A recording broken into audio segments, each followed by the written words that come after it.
ഈ പശ്ചിമേഷ്യൻ യുദ്ധം ക്രൂഡ് ഓയിലിൻ്റെ വില കൂടിയിരുന്ന ഒരു സന്ദർഭം ഉണ്ടായിരുന്നു. വലിയ ലഭ്യത ഇല്ലായ്മ തന്നെയാണ് വിഷയം. അപ്പോൾ അത് നമുക്ക് സഹിക്കാവുന്നതിനപ്പുറം ഈ ക്രൂഡ് ഓയിലിൻ്റെ വില കൂടുക എന്ന് പറയുമ്പോൾ നമുക്ക് എണ്ണയുടെ വില കൂടുമല്ലോ, പെട്രോളിൻ്റെ വില കൂടുമല്ലോ. അപ്പോൾ ആ സമയത്ത് നമ്മൾ ചില കരുതലിലെ എണ്ണ എടുത്ത് നമ്മൾ ഉപയോഗിച്ചിരുന്നു. അപ്പോൾ ഇപ്പോൾ വില കുറയാൻ പോകുന്നു എന്ന് പറയുന്നു. അപ്പോൾ ഈ സമയത്ത് ഈ കരുതൽ ശേഖരത്തിന് എത്രത്തോളം പ്രാധാന്യം ഉണ്ടാകും? അതായത് ഓരോ രാജ്യവും അവരുടെ എന്തെങ്കിലും ഒരു അടിയന്തര സാഹചര്യം ഉണ്ടാകുമ്പോൾ വിനിയോഗിക്കാൻ ആവശ്യത്തിനായിട്ടുള്ള ക്രൂഡ് ഓയിൽ അല്ലെങ്കിൽ സംസ്കരിച്ച ശേഷമുള്ള എണ്ണയോ കരുതൽ ശേഖരമായിട്ട് സൂക്ഷിക്കുന്നത് ഇപ്പോൾ ഒരു പൊതു രീതിയായിട്ട് മാറിയിട്ടുണ്ട്. ഒരുവിധപ്പെട്ട ശേഷിയുള്ള സാമ്പത്തിക ശേഷിയുള്ള ഒട്ടുമിക്ക രാജ്യങ്ങളും അത് ചെയ്യുന്നുമുണ്ട്. ഇപ്പോൾ ഇന്ത്യയെ സംബന്ധിച്ച് നിലവിൽ 74 ദിവസം വരെ രാജ്യത്ത് ഓടാനായിട്ടുള്ള ക്രൂഡ് ഓയിൽ ശേഖരമുണ്ട് എന്നുള്ളതാണ് നിലവിലെ രാജ്യം 74 ദിവസം വരെ നമുക്ക് ക്രൂഡ് ഓയിൽ ലഭ്യത ഇല്ലെങ്കിൽ പോലും രാജ്യത്തിന് പിടിച്ചു നിൽക്കാം. അതിനുള്ള ശേഖരം നമ്മുടെ കയ്യിലുണ്ട്. അപ്പോൾ 74 ദിവസം ഉള്ള ക്രൂഡ് ഓയിൽ ശേഖരം മുഴുവൻ നമ്മുടെ കേന്ദ്ര സർക്കാരിൻ്റെ കീഴിൽ സൂക്ഷിച്ചു വെച്ചിരിക്കുന്നു എന്നതിന് അർത്ഥമില്ല. അതിൻ്റെ ഒരു വിഹിതം, അതിൻ്റെ ഫേസ് 1 വിഹിതം കേന്ദ്ര സർക്കാരിൻ്റെ കീഴിൽ തന്നെ സുരക്ഷിതമാക്കി വെച്ചിട്ട് ബാക്കിയുള്ളതൊക്കെ രാജ്യത്തുള്ള വിവിധ പെട്രോളിയം കമ്പനികളുണ്ടല്ലോ, അവരുടെ ആ ഒരു സർക്കിളിലുള്ള അവർ വിപണി ആവശ്യത്തിന് വിൽക്കാനായിട്ട് സൂക്ഷിച്ചിരിക്കുന്ന വലിയ വലിയ ടാങ്കുകളിലൊക്കെ ഇപ്പോൾ നമ്മൾ കൊച്ചിയിലോട്ട് പോകുന്ന വഴിക്ക് കൂറ്റൻ ടാങ്കുകളൊക്കെ കണ്ടിട്ടുണ്ടാകുമല്ലോ. അപ്പോൾ അതേപോലെയുള്ള വലിയ വലിയ ടാങ്കുകളിലൊക്കെ സൂക്ഷിച്ചിരിക്കുന്ന, അപ്പോൾ ഇതെല്ലാം കൂടി ചേർത്താണ് ഈ 74 ദിവസത്തെ കരുതൽ ശേഖരം എന്ന് നമ്മൾ പറയുന്നത്. അപ്പോൾ ഈ പശ്ചിമേഷ്യൻ യുദ്ധം ഉണ്ടായ സമയത്ത് ആ കരുതൽ ശേഖരത്തിൽ വലിയ കുറവുണ്ടായിരുന്നു. 74 ദിവസം എന്നുള്ളത് ഏതാണ്ട് 60ഓളം ദിവസത്തിൻ്റെ ആ അളവിലേക്ക് വരെ കുറഞ്ഞു. അപ്പോൾ ഇതിലൊരു നിയന്ത്രണം കൊണ്ടുവരുന്നത് അന്താരാഷ്ട്ര ഊർജ ഏജൻസി IEA.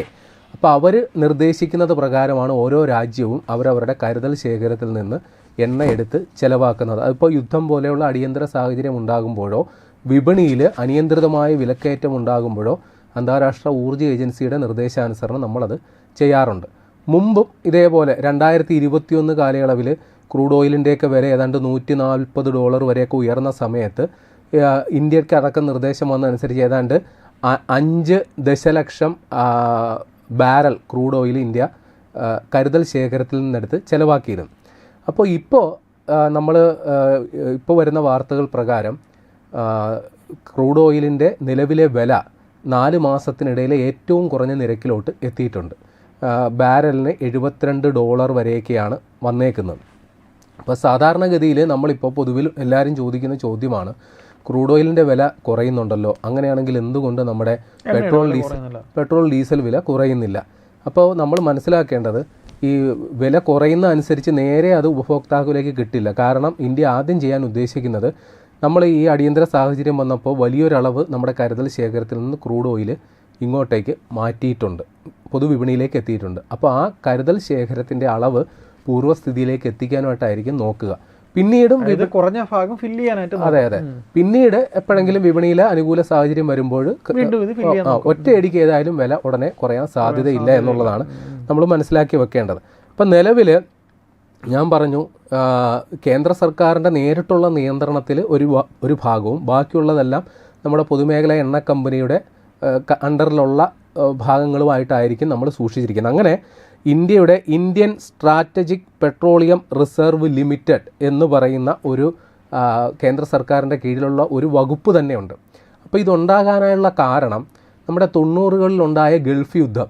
ആ സമയത്ത് നമ്മുടെ രാജ്യത്ത് വലിയ ഇന്ധന പ്രതിസന്ധി ഉണ്ടായി.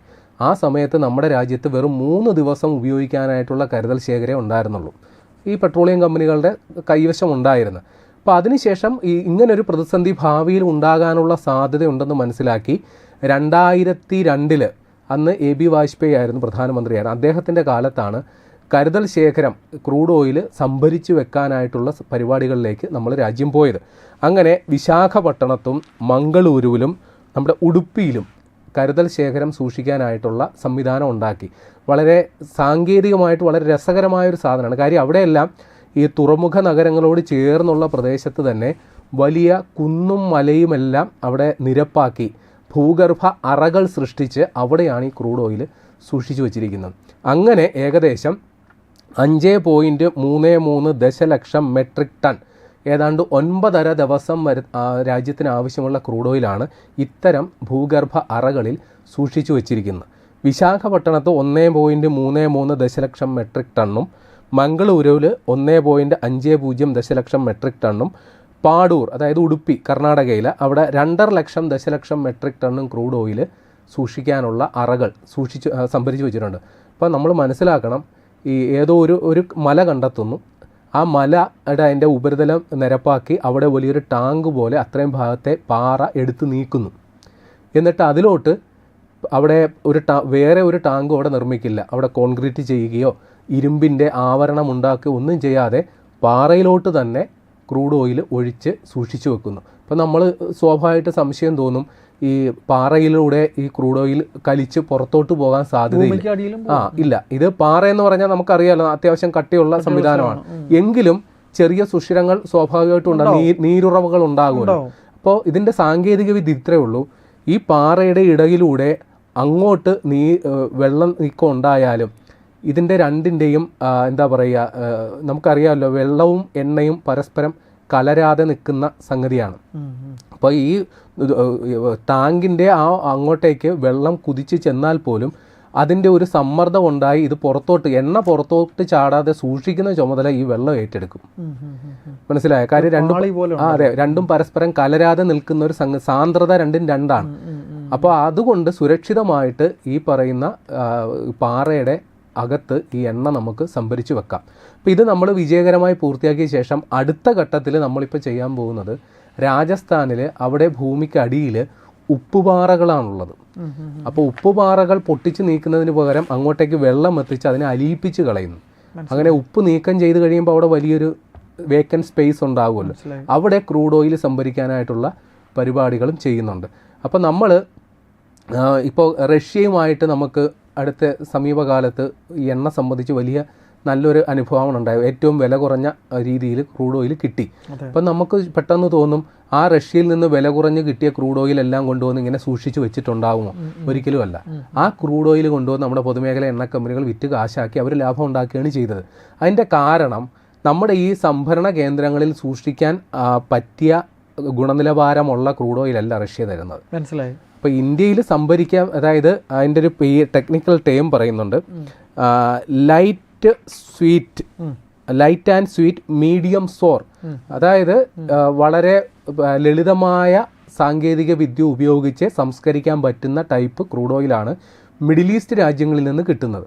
അപ്പോൾ ആ ക്രൂഡ് ഓയിലിന് പറ്റുന്ന സാങ്കേതിക സംവിധാനമാണ് നമ്മുടെ റിഫൈനറികളിലും ഉള്ളത്. അപ്പോൾ അതുപ്രകാരം UAE, സൗദി, ഇറാഖ് ഈ 3 രാജ്യങ്ങളിൽ നിന്ന് കൊണ്ടുവന്ന ക്രൂഡ് ഓയിലാണ് നമ്മൾ ഈ സംഭരണ കേന്ദ്രങ്ങളിൽ സൂക്ഷിച്ചു വെച്ചിരിക്കുന്നത്. അതിൽ സൗദി എന്ന് പറയുന്നത് നമ്മുടെ പഴയകാല എണ്ണദാതാവായതുകൊണ്ട് സൗദിയുമായിട്ട് റിലേഷനുണ്ട്. ഇറാഖ് എന്ന് പറയുന്നത് അവരുടെ ക്രൂഡ് ഓയിലാണ് ഇന്ത്യൻ റിഫൈനറികൾക്ക് ഏറ്റവും അനുയോജ്യമായിട്ടുള്ളത്, ഇറാഖിൽ നിന്ന് വരുന്നത്. UAE എന്ന് പറയുന്ന രാജ്യത്തിൻ്റെതാണ് ഏറ്റവും പ്രധാനം. UAEയുടെ പൊതുമേഖല എണ്ണ കമ്പനിയായ അഡ്നോക് എന്ന് പറയുന്ന ഒരു എണ്ണ കമ്പനിയും ഇന്ത്യയുമായിട്ട് നേരിട്ട് കരാറുണ്ട്. ഇപ്പോൾ UAE ഒപെക് കൂട്ടായ്മയിൽ നിന്ന് പുറത്തു വന്നിട്ട് UAEയിൽ പ്രതിദിന എണ്ണ ഉൽപ്പാദനം എന്ന് പറയുന്നത് ഒപെക്കിലായിരുന്നപ്പോൾ അവർക്ക് 35 ലക്ഷം ബാരൽ ക്രൂഡ് ഓയിലാണ് ഒരു ദിവസം നിർമ്മിക്കാൻ അനുവാദം ഉണ്ടായിരുന്നത്. അവരത് സ്വന്തം നിലയിൽ 50 ലക്ഷം ബാരൽ ക്രൂഡ് ഓയിലാക്കാൻ തീരുമാനിച്ചിട്ടുണ്ട്. അപ്പോൾ അവർ ഇപ്പോൾ ഉദ്ദേശിക്കുന്നത് ഇന്ത്യയെ കണ്ടുകൊണ്ടാണ്. കാരണം ഇന്ത്യയിലെ വിവിധ ഇതേപോലുള്ള സംഭരണ കേന്ദ്രങ്ങളുണ്ടല്ലോ, അതിൽ ഈ പറയുന്ന മംഗളൂരുവിലും കർണാടകയിലുമുള്ള സംഭരണ കേന്ദ്രങ്ങളുടെ പകുതി, അതായത് മംഗളൂരുവിൽ ഏതാണ്ട് 1.5 ദശലക്ഷം മെട്രിക് ടണ്ണാണ് സംഭരണ ശേഷിയെങ്കിൽ അതിൻ്റെ പകുതി ഭാഗം ഈ UAEയിലെ ഈ കമ്പനി വാടകയ്ക്ക് എടുത്തിരിക്കുകയാണ്. അതേപോലെ പാടൂരിലുള്ള 2.5 ദശലക്ഷം മെട്രിക് ടൺ സംഭരിക്കാനുള്ള ശേഷിയുള്ളതിൻ്റെയും പകുതി ഈ UAE അഡ്നോക് കമ്പനി വാടകയ്ക്ക് എടുത്തിരിക്കുകയാണ്. അപ്പോൾ അവരുടെ ക്രൂഡ് ഓയിലാണ് കൊണ്ടുവന്ന് സൂക്ഷിച്ചു വെച്ചിരിക്കുന്നത്. ഇനി ഈ ക്രൂഡ് ഓയിൽ തന്നെയാണ് ഇന്ത്യൻ കമ്പനികൾക്ക് ഇവർ വിൽക്കുന്നതും. ഇപ്പോൾ ഈ റിസർവിൽ കൊണ്ട് സൂക്ഷിച്ചു വെച്ചിട്ട് അത് അങ്ങനെ അവിടെ അനങ്ങാതിരിക്കുന്നു എന്ന് അർത്ഥമില്ല. ഈ UAE കമ്പനിയുടെ ഇന്ത്യൻ കമ്പനികളുമായിട്ടുള്ള വിൽപ്പന നടക്കുന്നത് ഈ റിസർവ് വഴിയാണ്. പിന്നെ അടിയന്തര സാഹചര്യം വരുമ്പോൾ എണ്ണ കമ്പനികൾക്ക് ഇവിടുന്ന് വാങ്ങുകയും ചെയ്യാം. അങ്ങനെയുണ്ട്. അതായത് ഇന്ത്യൻ സർക്കാർ ഉത്തരവിടുന്നതനുസരിച്ച് അടിയന്തര ഇപ്പോൾ യുദ്ധം ഉണ്ടാകുകയാണെങ്കിൽ ഇവിടെ നിന്ന് നേരിട്ട് വാങ്ങാൻ, റിസർവിൽ നിന്ന് വാങ്ങാൻ. അല്ലാത്ത പക്ഷം ഈ UAE വഴി നേരിട്ട് ഇങ്ങനെയുള്ള സപ്ലൈ ഇതിൻ്റെ ഇടയിൽ നടക്കുന്നുണ്ട്.